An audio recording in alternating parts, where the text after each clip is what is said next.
What is up, Packers fans? Happy Wednesday. Welcome into an all-new episode of the Pack a Day Podcast. I'm your host, Andy Herman. You can follow me on Twitter at Andy Herman NFL. You can find the podcast at Pack a Day Podcast. As always, thank you so incredibly much for being here. We've got a great show for you today. Packers OTAs week 2 in the books, at least from a media coverage standpoint. Had the opportunity to attend practice on Tuesday, and today we're going to be going over every tasty little morsel that took place at practice and break it down in as much detail as we possibly can. Before we get there, quick shout out to Charlie Peak for becoming an all-new Pack a Day podcast member. If you haven't checked out those memberships yet, today is a wonderful day to do so. We've got a members-only Q&A coming up later today. Also, if that doesn't work for you, no worries whatsoever. If you could like, subscribe, comment, give those 5-star reviews on the audio channels, tell a friend about the show, anything you can do to support us, we always appreciate a ton. But more importantly, again, thank you so much for checking us out. If this is your first time here, welcome. As I mentioned, we're going to nerd out about all things Packers. We do it 365 days a year, and today's a fun one because we do have an actual practice to discuss. You get to the whole scheme of things, right? We, of course, do this 365 days a year. You get 2 OTA practices, a mini camp practice, like, I don't know, 20-ish training camp practices or right around there. That's it. You know, you get practices during the season, but they're completely closed to the media other than stretching and maybe a couple individual drills. You only have about 20-ish of these all year long. And I get there's no pads and there's, no bull rushing and no contact and there's all of that stuff. But when you really get down to the thick of it, there's not a ton of these practices throughout the entirety of the year that we actually get to discuss. So when we actually get to discuss one of them, it is very fun. And of course, per usual, we're going to break it down in incredible detail. Let's start just with attendance, easy as it gets, but it's important to know who's there, who's not, who's practicing, who's not. Brandon McManus and Tyron Herring, who were both gone a week ago, did return to practice. Obviously, Brandon McManus, the kicker, and then Tyron Herring, a undrafted free agent corner. Another big one that people are very, very excited about and were very nervous about this past week was Marshawn Lloyd. Marshawn Lloyd was back, returned from injury. He was a full participant in practice. I believe he did some team drills as well. Maybe they held him out of that. I couldn't tell quite for sure, but still great to have him back at practice, doing a lot of the individual drills. Looked good doing it, looked fast, looked athletic, looked exactly like he left off when he was injured a season ago with a plethora of injuries this past year. Hopefully that's all behind him now and he's good to go moving forward. But either way, great to see Marshawn Lloyd back at practice. Javon Bullard, who was practicing last week but not doing teamwork, was practicing today and also did all the team drills as well. Meanwhile, Elton Jenkins, Jair Alexander, John Williams, the 7th round pick, Quay Walker, and Trey Hill were not at practice, so they were MIA. We know these situations with Jenkins and Alexander. Still don't know quite for sure what's going on with John Williams, the 7th round pick that has not been at practice either week for OTAs. Quay Walker was at OTAs last week, but going through just the rehab stuff. This week, he was not at practice, at least as of yesterday's practice. And then Trey Hill, the center that they signed in free agency as well, who actually does have NFL experience, by the way, was also not there. Nate Hobbs was also not participating or not there at all, but he was, at least we found out that he was out with a personal matter, unsure of the rest of the absences and why those players, specifically Jenkins, again, Jair, we know, John Williams, Quay Walker, and Trey Hill, we have no idea of at this point why they were not at practice on Tuesday. Meanwhile, the rehab group consisted of John Fitzpatrick, Warren Brinson, Nesta Jade Silvera, Colin Oliver, and Christian Watson. Colin Oliver did go outside and do some of the walkthroughs as a defensive end, so that was a little bit noteworthy.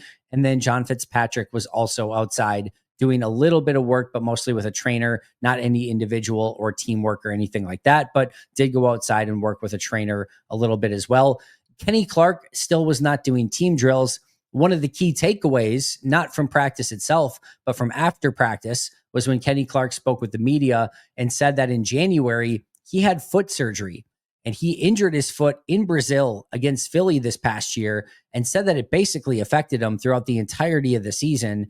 And it goes a long way in explaining why Kenny Clark had a down year, at least for Kenny Clark standards this past year. And in a roundabout way, while you never really want to hear about injuries and how it affected players, it's kind of good news because without an injury last year, let's just be real. Last year was Kenny's worst season as a Packer. It was still a average, I guess like nondescript sort of season. No, real great year from a Kenny Clark standpoint, but it was certainly not a bad year. It was just bad for Kenny. For anyone else, it would have been a pretty average year overall. But for Kenny, it was not what we're used to, not what we're expecting. And with no injury, you jump to the conclusion of, well, he's played a lot of snaps in the NFL. Maybe he's starting to wear down. Maybe he's not the same guy that he once was. And there's some level of truth to that no matter what. He's not prime Kenny Clark anymore, but he has always, always, always been good no matter what. And to see him play at that level a year ago, a level that we've never seen him play at, it was perplexing. And now we know a little bit more as to why. That foot injury seemed to really bother him, at least according to Kenny, and which you would be the expert on it. And it definitely seems to have affected him from an effectiveness standpoint, from a box score standpoint, only 1 sack a season ago. So we have a little bit more of an explanation as to why Kenny did not have his usual season and a foot injury suffered in Brazil. By the way, that Brazil game definitely took its toll. Kenny Clark with the injury, of course, Jordan Love in that game as well. You wonder if that's, if it's a little bit different there and Love and Clark don't get injured in that game, what the difference in the season is. But we don't know. Injuries are not turned off. That slider is not negotiable per like it is in Madden. But that was a big game from an injury standpoint for both Kenny Clark and Jordan Love a season ago. But it gives us a little bit more insight into why Kenny struggled at a level that we've never really seen him struggle with in 2024. Meanwhile, Savion Williams was still in the red jersey, and then Tucker Kraft also left early. This did not seem injury related. Gave a thumbs up before he went out and almost seemed like he was like checking if he was good to go or something. I don't know the details. I'm not exactly sure why he did not return to practice. There was seemingly no notes, no reports, no anything. I would not panic. I would not freak out. Again, this does not seem like it was injury related, but if we get news on anything or if I hear anything, I'll certainly let you guys know. But for the time being, I would not panic or worry about it in any way, shape, or form. So that is your attendance for the day. As far as the starters go, they rotate guys in and out a bunch, so we'll kind of go through that. But as far as the actual starters, when they went into their very first team reps, Jordan Love was the quarterback. Josh Jacobs was at running back. Matthew Golden and Romeo Doubs at wide receiver, Luke Musgrave and Tucker Kraft at tight end, Rasheed Walker at left tackle, Aaron Banks at left guard, Jacob Monk at center, Sean Ryan at right guard, and Zach Tom at right tackle. Those are the offensive starters. Just really quick, Jordan Morgan did rotate in at left tackle and right guard with the ones. Somebody asked me on the live Q&A last night of just why, if you're trying to get the best 5 guys out there, why is Sean Ryan not at center and Jordan Morgan at right guard? Why is Jacob Monk in there? And the answer to me is pretty clear and pretty simple. And this is nothing against Jacob Monk or anything like that. If there were a game today, I don't think it would be Jacob Monk at center. There is not a game today. This is a practice. This is a OTA. And I think the goal here is to not necessarily put your best 5 guys out there in the right formation right now. It's to get the guys playing at the positions that they're most likely going to be playing come the start of the regular season. Sean Ryan could have played probably center all day today, and they could have put Jordan Morgan at right guard. But the truth of the matter is, once Elton Jenkins gets back, and assuming he can stay healthy through the course of the year, he's the center. There is no competition there. Sean Ryan can practice it. He can be the swing guy. He can be the backup in case of emergency, but you don't want him taking all of his reps at center. Those are mostly worthless snaps, at least hopefully, assuming Jenkins can stay healthy this year.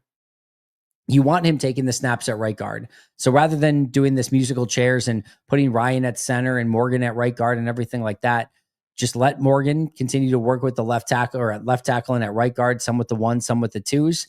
Keep Sean Ryan at right guard. He did go to center at some point as well, but just put Jacob Monk in that spot for now. It's not going to affect anything. Again, you're not trying to win any playoff games today. This is just practice, and you can certainly make that. If it were a game and there was actually Packers versus somebody today, I would have said, yeah, Jacob Monk's probably not in that spot. Sean Ryan probably moves over. Morgan's probably at right guard, but there's no game. This is just practice. And I think that's why it was the way that it was. On the defensive side of the ball, LVN and Rashawn Gary are your edge defenders. Devontae Wyatt and Colby Wooden at defensive tackles, with Kenny Clark not doing team drills.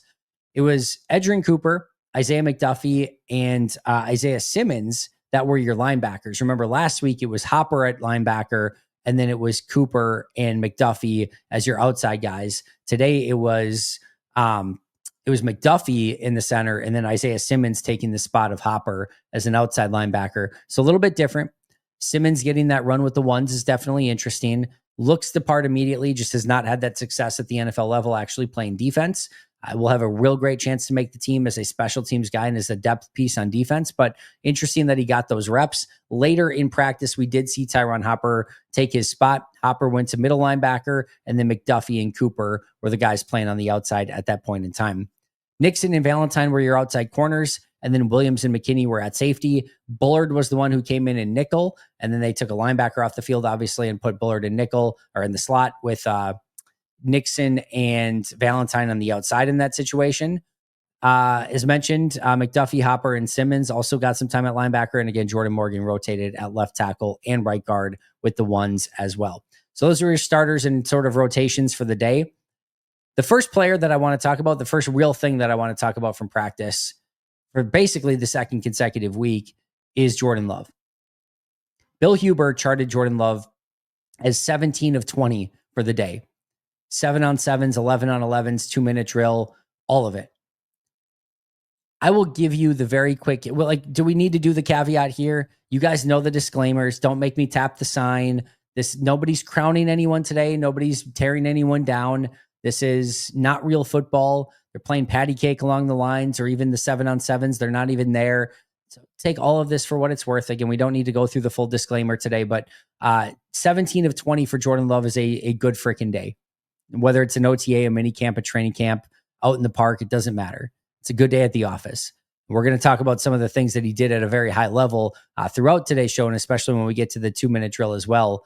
But there were 3 incompletions, and per Bill Huber again, Edgerrin Cooper with a deflection. We'll talk about that one momentarily. A low throw to Bo Melton, and then Huber had it as a throwaway. I kind of had it as like a pseudo throwaway. So a deep throw down the field to Matthew Golden that I think he kind of knew wasn't going to be completed. He threw it down the field where if anyone was going to get to it, it was going to be Golden, but it probably did play as a throwaway.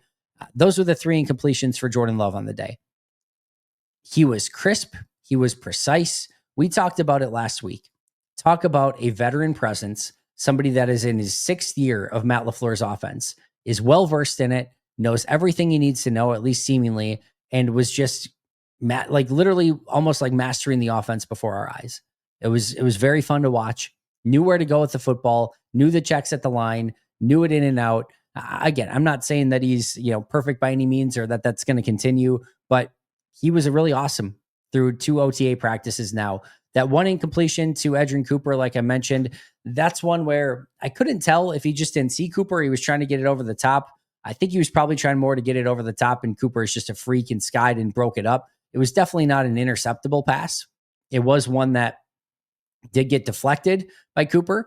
I think, again, it was probably more that he was trying to get it up and over and he just couldn't because Cooper's a freak. But that was the one sort of iffy play. Outside of that, everything was almost where it was supposed to be. He took the checkdowns when he needed to take the checkdowns. He threw down the field when he needed to throw down the field. Hit on some big plays down the field, including one that we're going to talk about in that 2-minute drill. But that was awesome. And then on that 2-minute drill as well, I want to talk about one very specific play. He's at the line of scrimmage. There's probably 10 seconds left on the play clock. He gets the defense in some sort of tell. He recognizes that they're going to bring some pressure. He gets Luke Musgrave in. The play clock's ticking down, 8, 7, 6. Brings Musgrave in, make sure he understands the play, checks with his wide receivers. 4, 3, 2, gets the snap at 2 seconds left. Blitz is picked up, understands that Matthew Golden's going to get a release to the outside because there's not enough people in coverage to do anything different. He throws a perfect pass to the outside. In the box score, and as we're talking about plays on a OTA in June here, a 9-yard throw to Matthew Golden on an out route is not going to catch the attention of many people, right? The throw in and of itself was good, but it's a 2-minute drill. The poise to, work through the play clock and make sure that everything was set up the way that he needed to have it set up. Getting Luke Musgrave in to come in and block, and then knowing what Golden was going to be doing, that he was going to be open. And this is just a simple pressure's coming, 3-step drop, out route, completion, 9 yards, first down, out of bounds. It's not the sexiest thing in the world, but knowing how to get those checks in, knowing what was coming from the defense, getting a tell from them, making the correct check, and then just getting a nice, easy completion to his rookie wide receiver to stop the clock, get out of bounds, and pick up a first down. That's just pro level stuff from Jordan Love. It's not stuff that he would have done in the past. Last year probably, but before that, I'm not so sure. And it's just been really, really impressive to see him continue to improve and evolve and just become this quarterback that looks like a legitimate big time veteran quarterback for Green Bay. He looks every part of what you would expect him to be. Does that mean that it's going to translate into unbelievable success in the regular season? Not necessarily, but guess what? If Love through these past 2 OTAs would have been playing like crap and just like throwing picks and incompletions and doesn't look anything like Jordan, we would be talking about it. It would be a big deal. Fans would be panicking. Should go move to Malik Willis.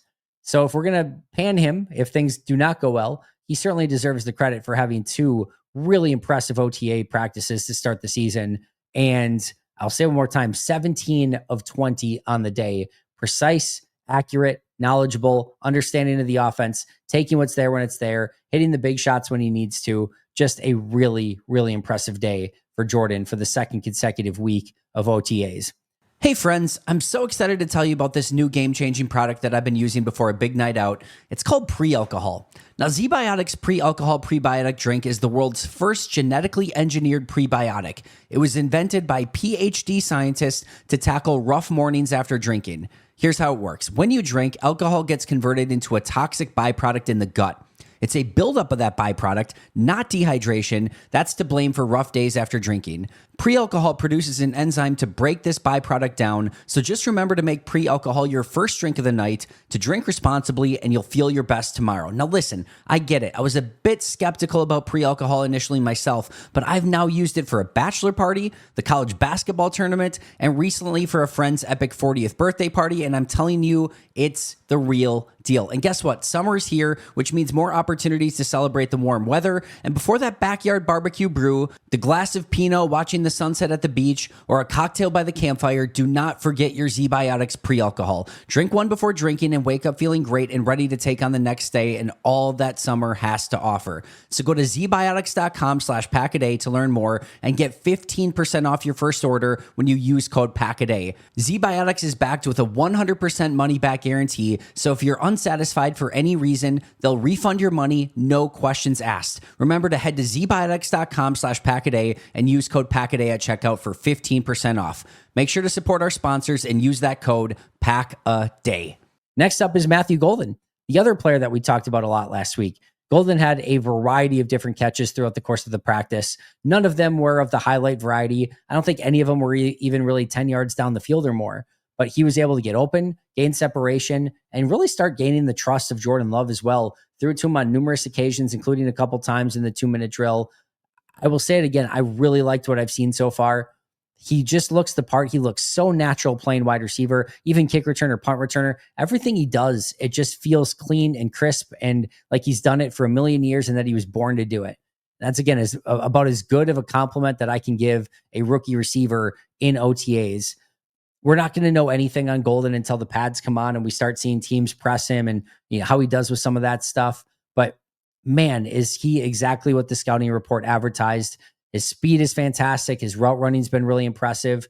Things he can clean up, no question about it. But I love where Matthew Golden is right now. And just in week 2 of OTAs, he's only going to get better from here. And I really, truly believe he's going to be somebody in a few years we're talking about as a unbelievable route runner, natural for the position, plucks the ball out of the air. I think we're talking about a pretty big, the potential to be a pretty big time wide receiver in this Matt LaFleur offense. And the fact that they're integrating him already this early on and in the 2-minute drills and everything like that, working specifically with Jordan, just shows you that they think very highly of him as a first-round pick, clearly because they took him, but he continues to show over these first couple practices exactly why he's in that spot and why he's deserving of those opportunities.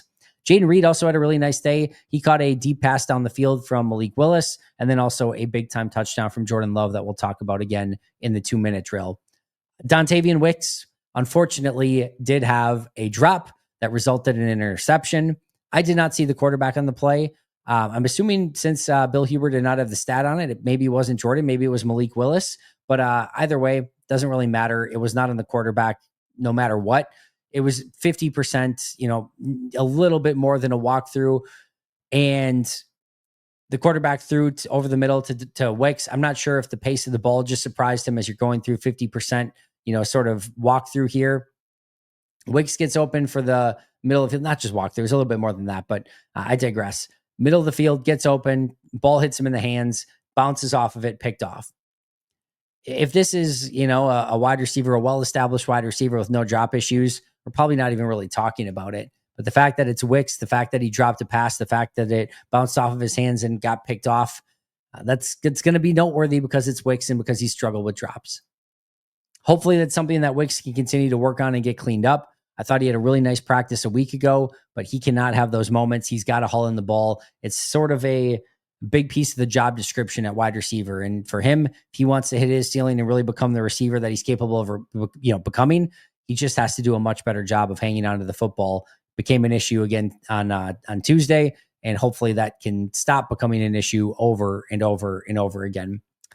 There was some question. I posted a video of LVN, and I think it was Bretton Cox doing this drill where you had to get under this bar and then take off and then try to get to I think he was like high five the defensive coach. Basically, it's just basically a race to the quarterback is what it is, while trying to stay low and explode off the line of scrimmage.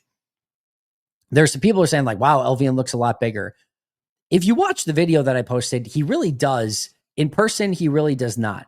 He looks chiseled. He looks fit. He looks all of the stuff that we always talk about with LVN. But in the picture, he does look a little bit bigger. He did play some on the interior of the defensive line, moved inside, and specifically was getting some obvious pass rush snaps at defensive tackle. That's, again, second straight week that's happened, so it's a little bit noteworthy. But I don't actually think he's put on any sort of real significant weight that would, make him bigger, move him into defensive tackle or anything like that. I think it was the optics of it. I'm not exactly sure. It did look bigger in the picture, but in person just kind of looks like LVN. He still is primarily working as a defensive end. Luke Musgrave had a really nice play up the seam for a big gain. And for me, those are the plays that we need to see a little bit more of from Luke. He's so talented. Just the height, weight, speed profile for Musgrave. You don't see very many of those tight ends with that sort of skill set. And the fact that he has that ability in his wheelhouse, you just really want to grasp onto that and try to find ways to make it so that Musgrave can be a bit more successful. I asked Matt that same thing after practice, and basically he just said, hey, he's had 2 fluke injuries, and you got to get him on the field, got to keep him on the field. You can tell that they're really liking these 2 tight end formations. I love them as well. If Musgrave can play like that and catch some of these seam passes, had a really nice play in the 2-minute drill a week ago as well, they have something there. There's no question about it. But he has to continue to raise his game, stay out on the field, and hopefully be that presence, because they could really use him up the seam. They could really use him in the red zone. They could really use his speed overall as a playmaker. I'm still very hopeful, keeping all my stock in Luke Musgrave. But today was a good day and had that really nice play in 7-on-7s. Kalen King, interesting up and down day for Kalen King. Got beat twice down the field on big completions, which is not ideal. He also had a couple plays with Jaden Reed where he was right there to contest it, had the opportunity to kind of break up the ball. It was probably just a little bit of a better play from the receivers than it was anything that Kalen King did wrong. But it was a little bit of a hang with him early, and then a little bit of burnt toast later in the practices. King will learn from that, and he'll get his opportunity again as the course of mini camps and training camp go on. But for now, a little bit of a tough day for Kalen King, and hopefully he can learn from it and figure out a way to be a little bit more effective, specifically on those deep balls down the field to Jaden Reed and company. King and Haddon did get a little bit of time with the ones. Bill Huber asked about Gregory Jr., and Matt LaFleur basically echoed the sentiments of what we talked about with Justice Mosqueda yesterday, of they basically would rather have the fourth, fifth, and sixth guy down with the 2s getting a bunch of reps rather than down with the 1s where they don't get a ton of reps overall. So basically Matt LaFleur echoed what I said yesterday and then said, don't read anything into it. And that's exactly what we have been talking about as well. Malik Willis, I thought had a really nice day. We'll talk about the 2-minute drill in just a moment, but commanded the offense. Remember, this is his first offseason in Matt LaFleur's system. He got traded, right at the end of training camp last year as they were doing cutdowns, and then went right into the regular season. And by week 2, he was starting and never really had the off-season opportunity. So this is his first real opportunity to run through a Matt LaFleur offense. I think he's looked really good through 2 practices so far. Let's talk about those 2-minute drills, because they are always the highlight. These are going 100% now. Again, still no contact up front or anywhere. no shoulder pads, no any pad. Like they're faster, but they're still not exactly real football. But here's the scenario. Minute 40 left on the clock, one timeout, 1st and 10, ball on your own 25. You are down 28-21. We'll start with the twos first. Malik Willis complete to McCole Hardman, then to Malik Heath, then to McCole Hardman, then to Matthew Golden. He then threw away a ball. He was escaping pressure, rolled right, threw it away to just kind of stop the clock. Gets the throw into Cornelius Johnson. And then as the time was running down, they probably got 30, or they're at about the 30-yard line. There's probably about 20-ish, 18 seconds left. Gets the ball, scans the field. Sam Brown Jr. somehow finds a little crease in the middle of the field. There's like 4 defenders around him, like 2 underneath, one that's covering him, one over the top. It's this impossible throw. And Malik Willis fits it in on a dime right into Sam Brown. And Sam Brown, the rookie undrafted free agent wide receiver that they picked up a week ago, could not hold on to it. And it ended up being a drop. It was an awesome throw. Probably get up, spike that thing. My guess is you have one more play to try to run to get the tie or to get the 7 points. But they did not get that play off, or they got it off, but it was incomplete due to the fact that, again, Sam Brown Jr. dropped it. And then the next play was a 4th down play because it was a drop. A couple completions leading up to that were shorter completions. And on a 4th down, pocket collapses around Malik Willis. Colby Wooden gets his hands up, bats the ball down, and the defense gets the win against the number 2s. For the number 1s, Jordan Love on fire, Melton for 7, Dobbs for 12, Melton for 9, incomplete to Matthew Golden on kind of that throwaway play. Luke Musgrave for 8, Matthew Golden for 9. That was the play that I talked about where he made the great checks at the line of scrimmage and everything. Jaden Reed for 30 yards and a touchdown. Love that play from Love to Reed. It was on a absolute dime, like just perfectly placed down the field, exactly where Reed could get it. King was not able to recover on the play. Reed ran a great route. Beautiful end of that portion of practice. And not only did they get the touchdown on the throw to Reed, but then they come back and Love throws to Romeo Dobbs to convert the 2-point conversion. And the number 1 offense picks up the win, coming down from 7 to get the touchdown and the 2-point conversion for the win, at the end of practice. Some kick returners that were out there: Amar Johnson, Matthew Golden, McCole Hardman, Sam Brown, Jalen White, Keyshawn Nixon, Cornelius Johnson, Bo Melton. And then Josh Jacobs was standing there with that group, but I did not see him ever actually get a rep. Savion Williams was not with that group. I don't know if that's only because of the red jersey and, maybe they're just trying not to put too much on his plate, but it was interesting that Williams did not get any opportunity back at kick returner. And then the 3 main ones that really kind of rotated, especially towards the end, especially as we got a little bit more of an idea of what they were looking at. Keyshawn Nixon, McCole Hardman, and Matthew Golden were kind of the 3 primary ones. It looked like they were experimenting a little bit with like 2 guys deep, and then one guy was a little bit more of an up back. They tried some different things, but overall, it does feel like for now, Nixon, Hardman, and Golden are the 3 primary kick returners that they're going to continue to try out at that spot. I'm sure others will get chances as well, but those are the ones that they kick to the most. Fake field goals on the menu for Green Bay this year? I'm not so sure. If they are, they need to be executed a whole heck of a lot better.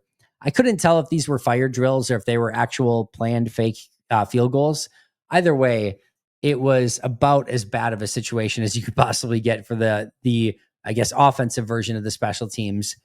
On the one play, you have Daniel Whalen trying to complete a pass to Zach Tom in the flat.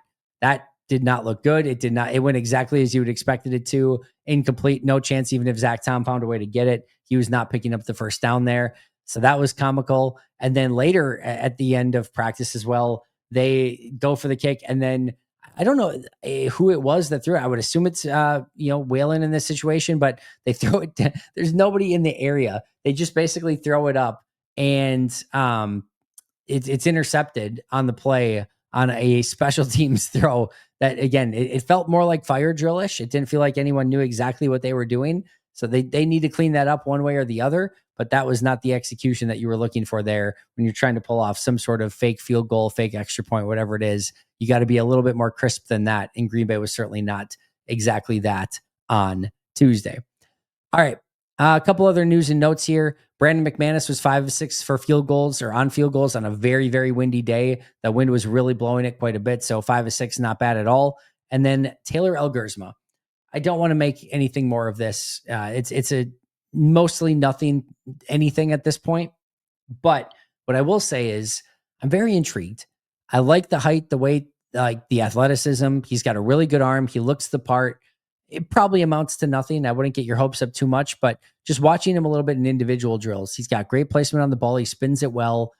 I'm liking what I'm seeing, and I'm just going to say I'm intrigued at this point by Taylor Algersma. Now, again, to be clear here, I'm talking about like intrigued as like a number 3 quarterback, not intrigued as a like, look out Malik Willis and Jordan Love. There's a new sheriff in town, nothing like that. But I'm intrigued as a potential 53-man roster or more likely practice squad guy, and the likely, I think, number 3 quarterback going into the year. All right, that is going to do it for me today. Thank you so much for joining me. Hope you enjoyed our breakdown of OTAs. Again, I thought a really great day from Jordan Love. Matthew Golden continued to look the part. Reed had a fantastic day. Wicks had another drop, which ended up being picked off by Kamal Haddon.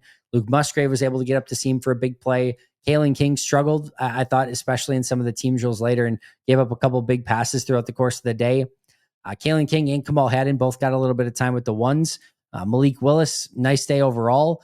The 2-minute offenses, Willis couldn't quite get his group there, but Jordan Love, Jaden Reed, touchdown, and then the 2-point conversion to Romeo Dobbs picked up the win there. We talked about the special team stuff. Fake field goals were not their forte. McManus 5 of 6 on field goals, and then Taylor Algersma, just a player to continue to keep an eye on. That is going to do it for me again today. Thank you so much for joining me. I'll be right back here tomorrow with an all-new episode, as well as later today with the members-only Q&A. Shout out to our All-Pro and Hall of Fame members, Most Hated Minnesotan, PJ Wynn, John Wild, Brandon Paletta, Boom Handle, Donald Lee, Lori Lord, Baby QB, David McCluskey, Donald Decker, Alex Wong, Peter Ritaka, Jay Zimmerman, B. Brown, Puerto Rican Packer, Dan Gasford, Dylan Patscott, SoCal Pack, Chris Rager, Izzy Roberts, Ian Ewing, Jake Koner, Carlo Delgado, Willie Winkle-Stinkle, Jen Wright, The Gable Storm, Matt Geiger, and Pack Attack Cast. I'll see you guys tomorrow, but until next time, and as always, go Pack Go.